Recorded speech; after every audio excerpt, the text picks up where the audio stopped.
Well, good afternoon to all of you here present. And I was thinking what to say this afternoon, and it came to my mind that we are celebrating a day with Mary, and that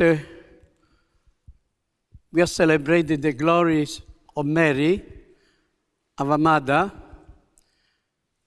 and that England was one day, a few centuries ago, a very religious country, and that many Christian devotions began here in England, and perhaps some not far from here in these areas. And then it spread in many other countries on the continent, like the procession of the Blessed Sacrament we have just done here. It's common now in many countries, but it started in England. Some of you will remember that last year, if I'm not mistaken, there was a rededication of England as the Dowry of Mary, with a special celebration in Walsingham, but also all over England. And this is not new. It happened in many churches. It is a reaffirmation of King Richard II. Perhaps we go back to our history books. It was King Richard II who made the formal consecration of his kingdom as Mary Dowring in 1300, long time ago. And from that moment, it became a well-established celebration and tradition. This devotion to Mary was common among the early people who lived in these lands, especially the Anglo-Saxon people. Devotion to Mary was part of life and more common than in the continental Europe. More common in England than in Europe. And from the 13th century, every church in the land, every church had to have a statue of the Virgin Mary. And some became a very important center of devotion. So a long time ago. By the year 1400, the Archbishop of Canterbury wrote to other bishops, the contemplation of the great mystery of the Incarnation has drawn all Christian nations to venerate her, from whom came the first beginning of our redemption. But we English, being the servants of her special inheritance and her own dowry, as we are commonly called, ought to surpass others in the fervor of our praises and the devotion to Mary.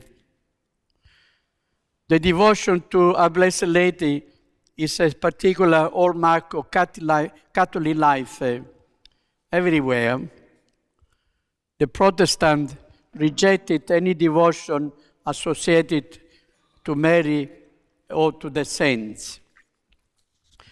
The spread of the Reformation in England by the year 1530 and 1540 led to the near obliteration of traditional devotion, and in 1538 a symbolic bonfire at the former house of Thomas More, St. Thomas More in Chelsea, consumed several famous images of Our Lady.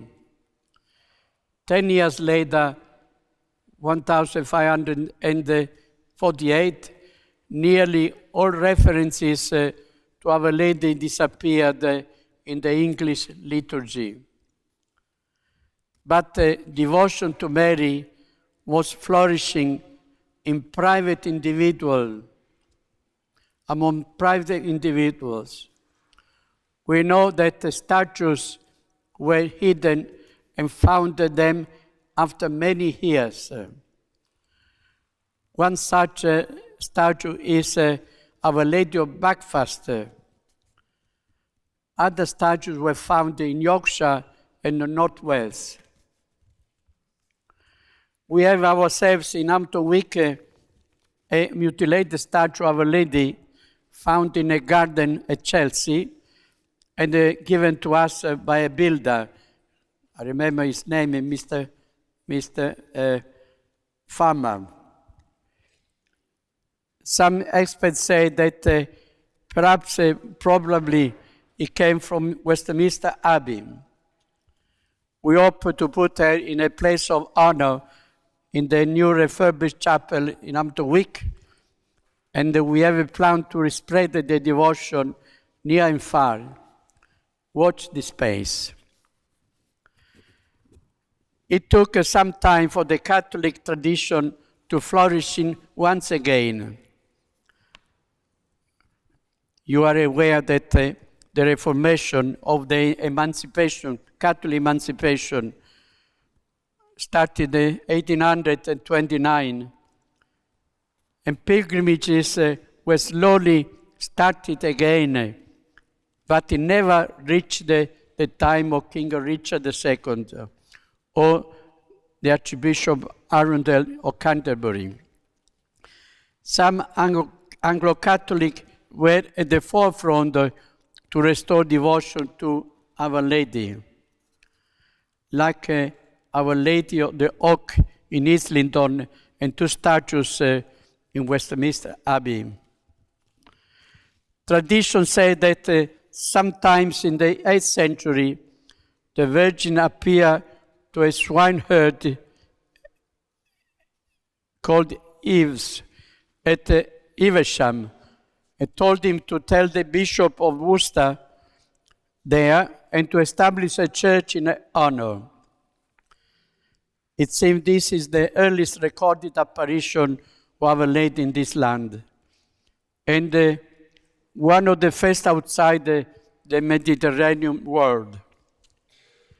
Later on, a famous abbey arose here till it was destroyed by the demolition of the monasteries. A very sad time that the shrine to Our Lady was re-established by the Church after the Second World War, and has become once again a place of pilgrimage. There is a shrine actually, of Our Lady of Glastonbury, surrounding a myth. In 1184, the church abbey was burned but quickly rebuilt. Then in 939, a new Catholic church of Our Lady St. Mary's of Glastonbury was built opposite the abbey, which since 1955 has housed a statue of the Virgin Mary. And once again, this has become the focus of pilgrimages.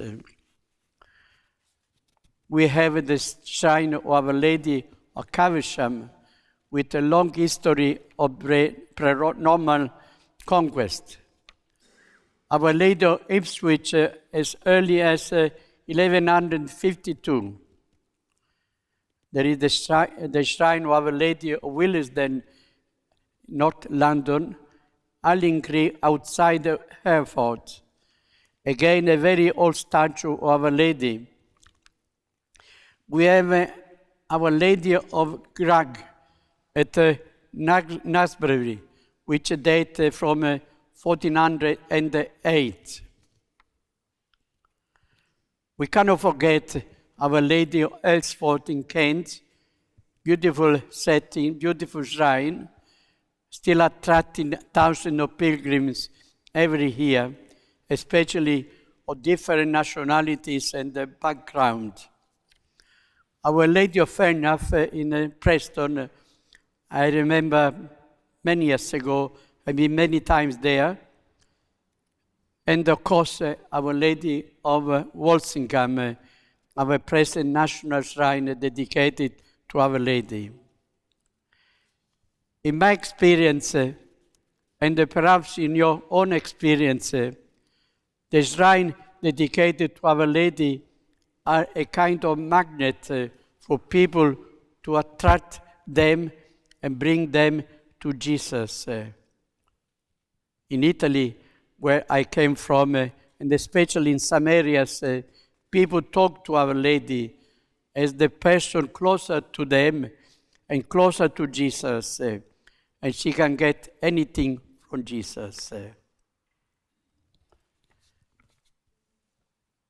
At Cana in Galilee, when at the wedding feast, Our Lady realized that wine was finished, she told the servants to go to Jesus and to wait for him to perform a miracle. They have no wine. Perhaps Our Lady looking us to our needs, to our necessities, and they will tell Jesus once again, they need help. Please help them. They have no wine. He will make the miracle we are looking for. But Jesus always say, do you believe I can do that? And our attitude should be, Lord, I do believe, but help my little faith that I have. In a way, this is the summary of perhaps further research that we need to do, really. Our Lady is all over the country. Every corner there's been a shrine dedicated to her. The more we look, the more we search, Our Lady has been there before us, before our enemies as well, really. You know, it's up to us to make it flourishing once again. Remember, Our Lady is a mother, is a woman, is attracting us in order to attract us to Jesus. Nothing less, nothing more. And I know some people have been to Medjugorje recently, last week. I've never been there. It seems I never wanted to go. But other people go to Lourdes this next week, to Fatima, to many other places. There are beautiful shrines everywhere. And we go there, we talk to Our Lady. Remember, the aim for that is to bring us to Jesus. To Jesus. He's the one who gives us new wine, really. He's the one who gives us a new fervor, a new spiritual awareness, not only to us, but to anyone around us. And you are privileged to do this. A day with Mary is just this, to bring once again our faith flourishing, to live our own spiritual life, but we want to show to other people as well. It is time to bring the fire that we have within us outside, so that people see it. Remember the gospel, you don't put a lamp under the bushel, under the something to hide them. You have to keep it in your hand, so that people can see your good works and give you glory to our Heavenly Father in heaven, really. You are the privileged people to do this, really. Our Lady is going to use you, but if you are generous enough to say, I'm ready to help you to do this work.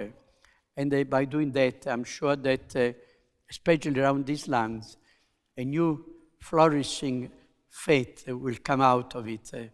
A new revival of our faith will come out of it. And once again, we can say that England is becoming once again a Dowry of Mary. And they need a stronger faith. Stronger faith and stronger faith. Really. By doing that, you help Our Lady to bring people to Jesus.